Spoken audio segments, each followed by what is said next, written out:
నెల్లూరు నగర నియోజకవర్గంలో వైఎస్ఆర్సీపీ మొదటి రోజు నుంచి కూడా అంటే వైఎస్ఆర్సీపీ ప్రతిపక్షంలోకి వచ్చిన మొదటి రోజు నుంచి కూడా అంతకంతకు బలోపేతం అవుతూ ఉండడం మనం గమనిస్తూ వస్తూ ఉన్నాం.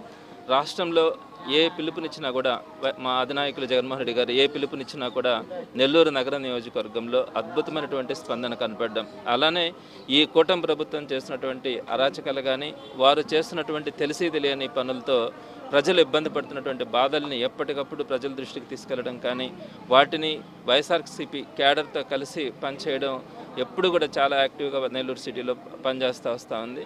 దానికి తగ్గట్టుగా ఈ ప్రాంతంలో అంటే సుమారుగా 3, 4, 5 ఈ డివిజన్స్లో ఎప్పుడూ కార్యక్రమాలకి పెద్ద ఎత్తున ఇక్కడి నుంచి ఏ పార్టీ ఇచ్చినటువంటి ప్రతి కార్యక్రమానికి కూడా పెద్ద ఎత్తున ముందుకు రావడం కూడా జరుగుతుంది. మరి ఈరోజు 4వ డివిజన్లో సందాని భాష అధ్యక్షుడిగా ఉన్నారు, అలానే మసూదన్ రెడ్డి కోఆర్డినేటర్గా ఉన్నారు. ఇక్కడ ఉన్నటువంటి అంత యువత కానీ మహిళలు కానీ సాధారణ సామాన్య ప్రజలందరూ కూడా వైఎస్ఆర్సీపీ అండగా ఉండడం కూడా జరుగుతుంది.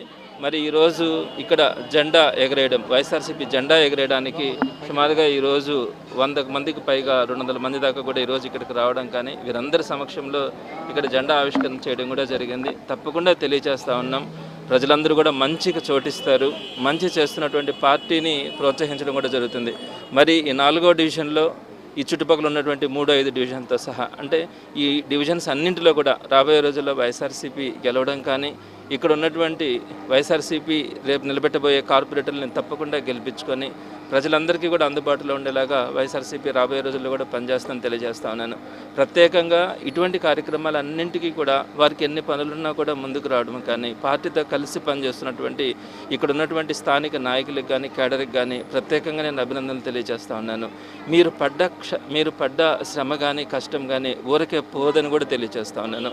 రేపొద్దున వైఎస్ఆర్సీపీ అధికారంలోకి వచ్చిన తర్వాత మీ ద్వారానే ఈ ప్రజలందరికీ కూడా మంచి జరిగేటట్టుగా మిమ్మల్ని సముచితమైనటువంటి స్థానంలో ఉంచేటట్టుగా, అదేవిధంగా ఇప్పుడు ప్రతిపక్షంలో ఉన్నా కూడా మీ తరపున ఎవరికైనా కూడా ఇక్కడ ఏదైనా సమస్యలు వచ్చినా కూడా వైఎస్ఆర్సీపీ అంతా కూడా నియోజకవర్గం అంతా కూడా ముందుకొచ్చి పనిచేస్తుందని మీకు అండగా నిలబెడుతుందని కూడా వారందరికీ కూడా స్పష్టంగా తెలియజేస్తూ ఇదే ఇప్పుడు ఏ విధంగా అయితే పనిచేస్తూ ఉన్నారో ఇదే విధంగా ఎలక్షన్స్ దాకా కూడా మనమందరం కలిసి పనిచేయడానికి వారందరినీ కూడా నేను పిలుపునిస్తూ ఉన్నాను. ఈ కార్యక్రమానికి హాజరైనటువంటి ఈ కార్యక్రమం ముందుండి జరిపినటువంటి అనేక మంది అంటే దీన్ని కట్టడంలో ప్రసాద్ రెడ్డి లాంటి వాళ్ళు కానీ వీరందరూ కూడా యాక్టివ్గా పనిచేస్తున్నారు.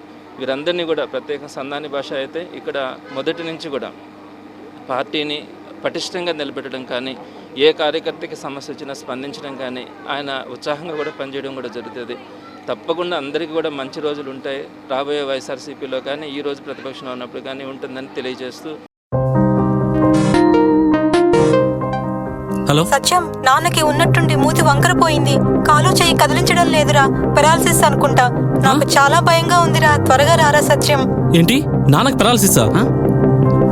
వస్తున్నా అమ్మా. కంగారు పడుకు సత్యం, వెంటనే మీ నాన్నని ఎన్ఎల్ హాస్పిటల్కి తీసుకుని వెళ్ళండి. పెరాలసిస్ వచ్చిన 4.5 hours లోపల ఇంజెక్షన్ చేస్తే పెరాలసిస్ నుంచి రికవరీ అవ్వచ్చు. అవునా? సమయానికి చేతిలో డబ్బులు కూడా తక్కువ ఉన్నాయి. మనలాంటి సామాన్యుల కోసమే సామాన్యుడికి సైతం కార్పొరేట్ వైద్యం అనే నినాదంతో ఎన్ఎల్ హాస్పిటల్ మనకు తోడుగా ఉంది. అక్కడ 1-2 వెల్ ఎక్స్పీరియన్స్డ్ న్యూరాలజిస్ట్ డాక్టర్లు అందుబాటులో ఉన్నారు. వెళ్ళిన వెంటనే సమయం వృధా అవ్వకుండా ట్రీట్మెంట్ మొదలు పెడతారు.